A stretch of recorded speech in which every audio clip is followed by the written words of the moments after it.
Gluteal tendinopathies are actually really common in athletes and active individuals, and they can happen for lots of different reasons. Some of the different tests have been discussed before. Trendelenburg is a big one, and again, that's going to look at your gluteus medius primarily, and if that is a positive test, you stand on one leg and then your opposite hip drops because the stance side or the weight-bearing side isn't strong enough to be able to support you and keep you in an abducted position. The next test we're going to talk about is the resisted hip abduction test, and this is exactly what it sounds like it is. You're going to support their hip, put your hand on their distal lower leg, so probably just superior to their lateral malleolus, and ask them to push out into abduction. So you're going to resist them as they push out, and they should be able to do this. Now, do you have to apply max resistance? Nope.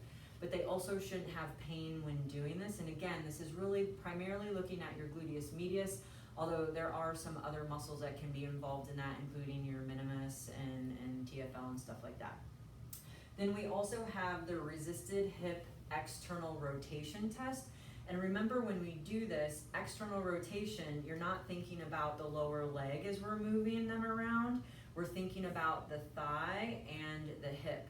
So when we're going to do external rotation, the foot is going to be towards the inside, right? Because this is an externally rotated position.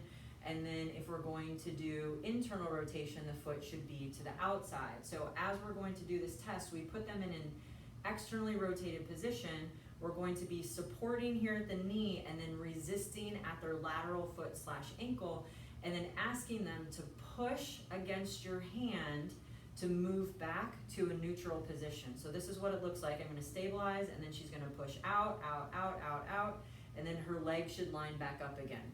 Again, you're not having to apply maximum contract or maximum force against them to do that, but they should be able to resist some force, and they also shouldn't have pain as they're performing this test. The last test that you can use for this is, again, Faber's test, which has been gone over before, but just briefly, you're going to put them in the figure 4 test, support the opposite hip on their ASIS, and then, ooh, she's tender and tight. You slowly push them down into this figure 4 position. Ideally, their lateral knee will get close to the table. Hers is not. But you're looking for where they're experiencing pain and discomfort. Is it in the front? Is it lateral? Is it the back? Remember, this can also be an SI joint test.